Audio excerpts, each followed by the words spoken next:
Tonight we're going to talk about the DSM V.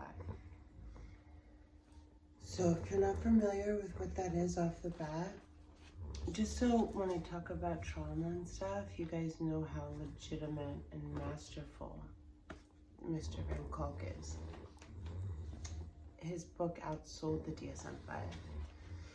The DSM V is, I didn't realize how recent it is. It's like 2000, sorry. We'll find out in a moment, won't we? It's like the 80s or 70s, way later than I thought. So, of course I lost my page. Okay, Dr. Vessel van der Kolk. This is the book I'm always reading, Body,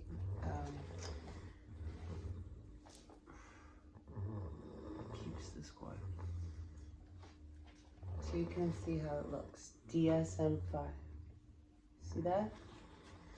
So if you've never been to a psychiatrist, which I realize, it's like funny because I was thinking like what it would be like to be 40 and have never gone to a psychiatrist. And I hoped. So the chapter preceding this is the power of diagnosis. There's so many things that kind of don't sit right with me when it comes to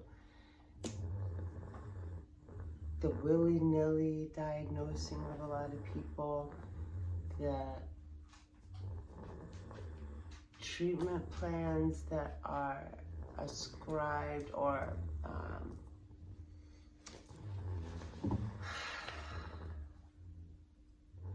at the age of 40, I'm like, whoa, you know what I mean? That person that, like, a lot of things, you know, is it true for me? Yes or no, you know? Is it true for you? So I'll give you the information, but I feel like nobody should ever commit themselves to a life sentence because one therapist or psychiatrist told you so. And especially with this information, you might even agree more. Is there like no better music than Ozzy Snoring? The DSM-5, a veritable smorgasbord of diagnoses, he writes. Look at his ear, it's so cute. It does the ear. Okay.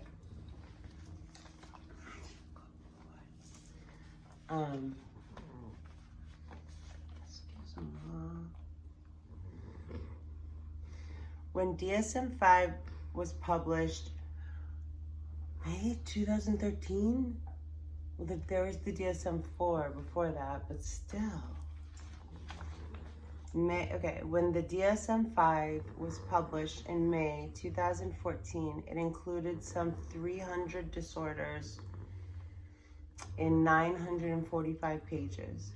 It offered a veritable smorgasbord of possible labels for the problems associated with severe life trauma, including some new ones such as disruptive mood regulation disorder. Like, I'm sorry, if I had kids and my therapist said, your kid has disruptive mood dysregulation or disorder, I'd tell them to go fuck themselves.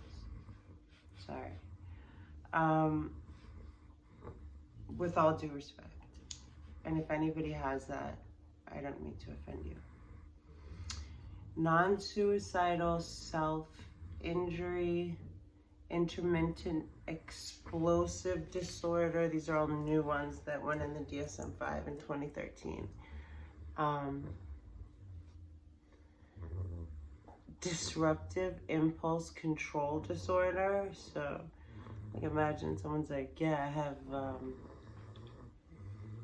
I have DICD. They're like, what? Dysregulated social engagement disorder. And also, like, how do people with straight faces like walk out and say like, well, Jimmy, or little Sarah is experiencing what we've now come to label as intermittent explosive disorder with a little splash of dysregulated social engagement disorder. So we can just give you a prescription, send you on out to the pharmacy, and little Jimmy's not even fully developed prefrontal lobe will be just fine at 11. Bollocks. Hondo, don't pretend to be a bulldog. He copies his brother, he's so cute. Okay, so all those are new. Before the late 19th century, doctors classified illnesses according to their surface manifestations, like fevers. Ugh, I don't even like the word. I know what it is, and I'm sure I'm not pronouncing it right, but pustules, you know, Pustules. I feel like it's like an external lesion. Grosses me out. Which was not unreasonable. Louis Pasteur and Robert Koch discovered that many diseases were caused by bacteria that were invisible to the naked eye. Medicine then was transformed by its attempts to discover ways to get rid of those organisms rather than just treating the boils. Ugh, that's what a pustule is, like a synonymous like a boil. That's even a grosser word.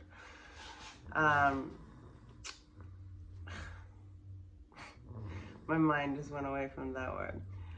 Blah, blah, blah, blah, blah. Medicine was then transformed by its attempt to discover ways to get rid of rather than just treating. Okay. I'm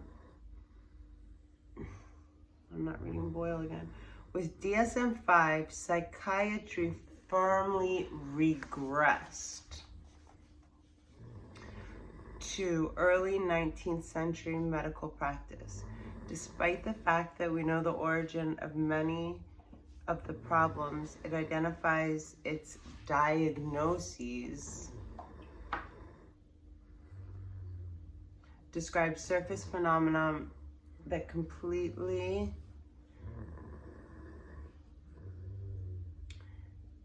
ignore underlying causes.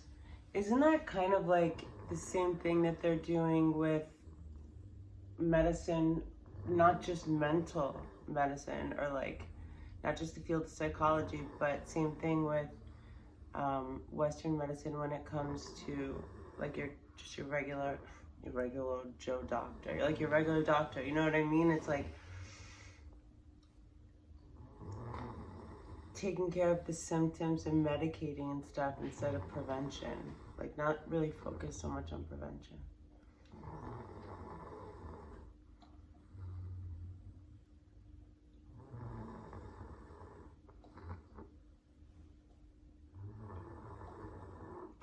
I'm sitting so awkwardly because of where the table is and where Aussie is. We're gonna wrap this up. Well, I'm just gonna finish this chapter. Okay.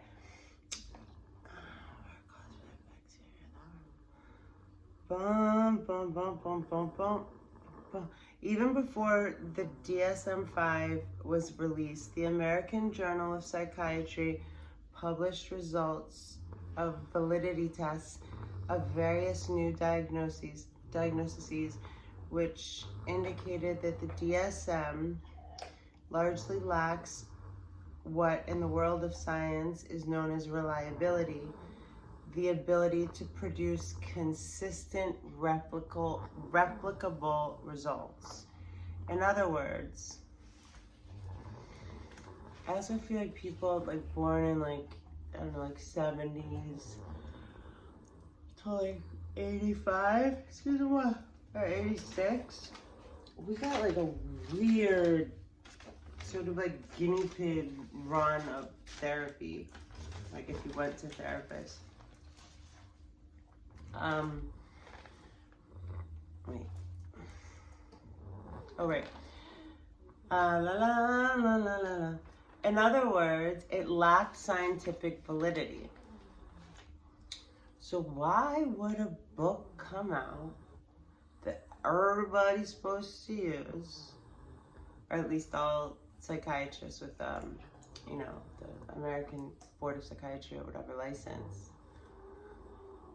that it doesn't even have, there's a bunch of new, like, these labels change people's lives, you know what I mean? Like, some people on medication forever. And then some people are on medication for some amount of time or a long amount of time, and that affects their brain. And also just like the way someone thinks about themselves. Okay. So basically it's saying that even before they added all these new things like intermittent explosive personality disorder, I'm sorry, that just sounds like a horse to me. It didn't lack scientific validity. Oddly, the lack of reliability and validity did not keep the DSM-5 from meeting its deadline for publication. Follow the money, listen, boys and girls. Despite the near universal consensus that represented no improvement over the previous diagnostic system. The fact that the American Psychiatric Association had earned 100 million, remember Austin Powers? On the DSM-4 and is slated to take the similar amount with the DSM-5 because all mental health practitioners, many lawyers, and other professionals will be obliged to purchase the latest edition. Let me read that part again.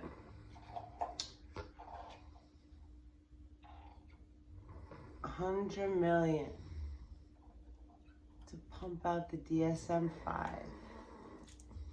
Chop, chop. And as soon as it gets out, lest it be late, every lawyer, psychiatrist, psychologist, a lot of mental health practitioners and other professions. He's having a dream.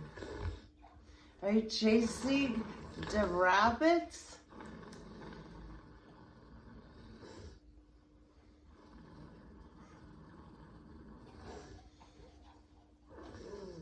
It's okay, baby.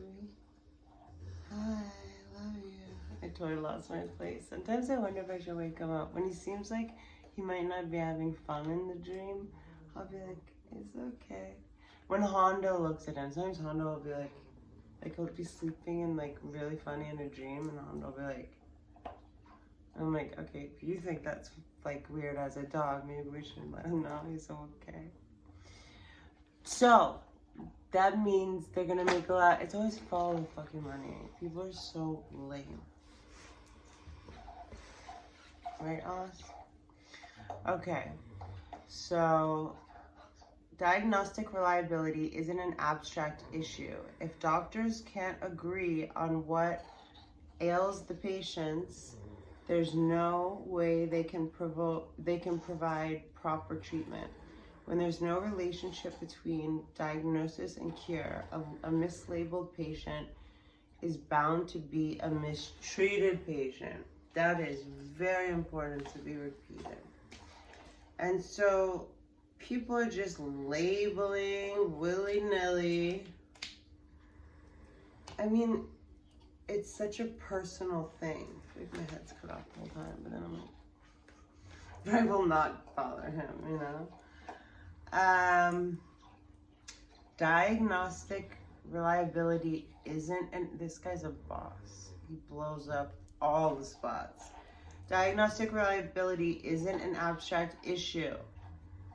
Okay, so this can't be like, oh, if like some of the way that, you know, our measures for diagnosing and da da da da is not great. It's fine. No, it's not fine. Like, you know, there's a joke. I think it's Chris Rock, or it's like there's some things there's some jobs you can't be bad at, like a brain surgeon. Like, you can't be just like a half-ass brain surgeon, you know. You can't. This book has to, like, you know. Diagnostic. Okay, so in a statement released in June 2011, hi boo boo, you was chasing a rabbit in your dream or something.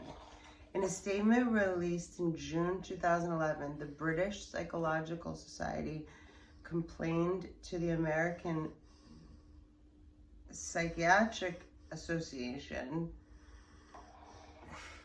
Imagine how those phone calls go. But you said, just kidding. Okay.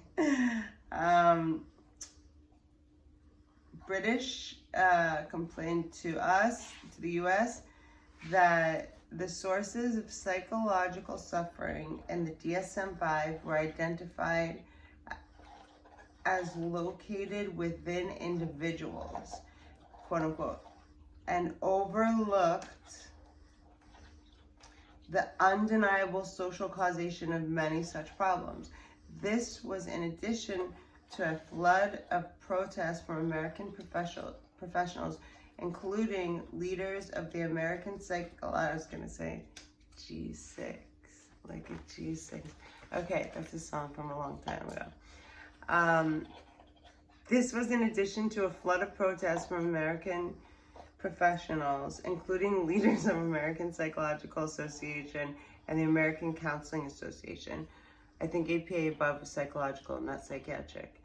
Why are relationships or social conditions left out? Exclamation mark.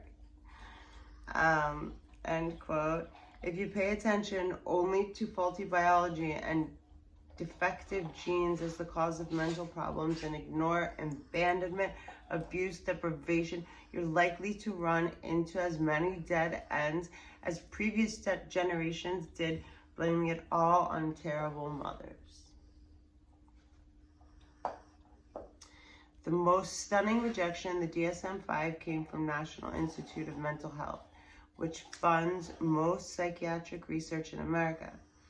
In April 2013, a few weeks before the DSM-5 was formally released, NIMH, I'm assuming that's Netherlands Institute of Mental Health, Director Thomas Insel announced that his agency could no longer support DSM's symptom-based diagnosis.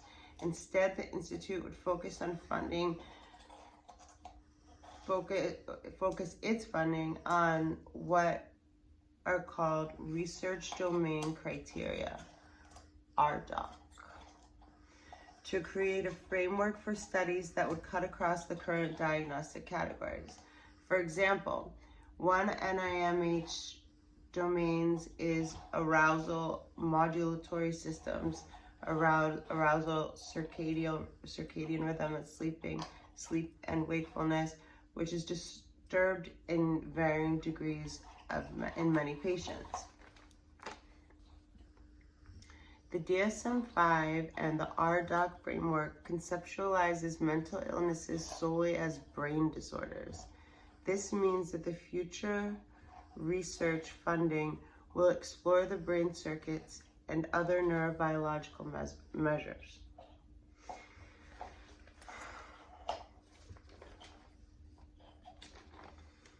Sorry, I have to read that again. Like the DSM-5 and the RDoC, a framework conceptualizes mental illnesses solely as brain disorders. This means future research funding will explore the brain circuits and other quote-unquote neurobiological and other neurobiological measures that underlie mental problems. In cells,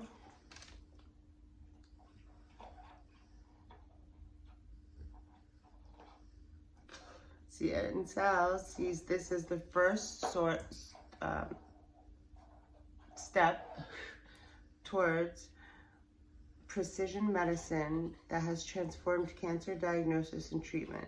Mental illness, however, is not like all cancer. Humans are social animals, and mental problems involve not being able to get along with other people, not fitting in, not belonging, and in general not being able to get on the same wavelength like as other people. Part of self-regulation is attunement with other people, especially people that are familiar to us.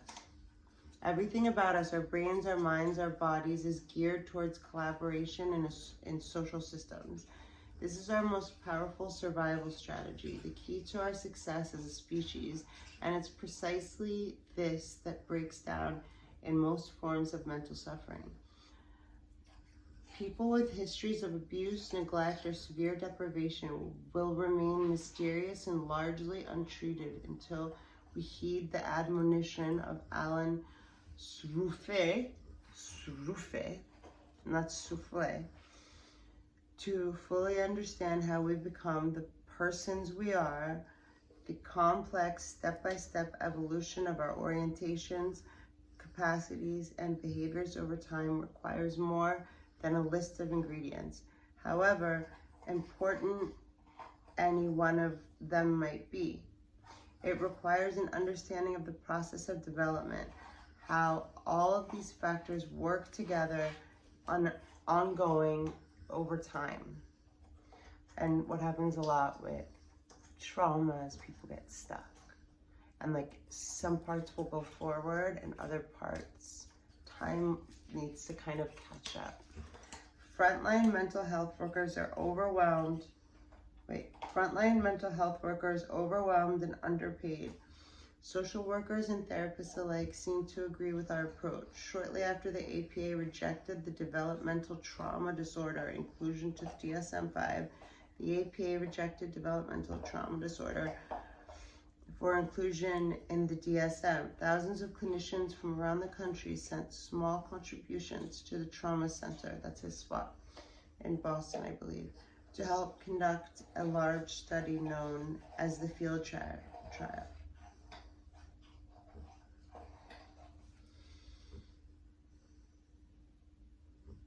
Okay. Oh gosh, bye.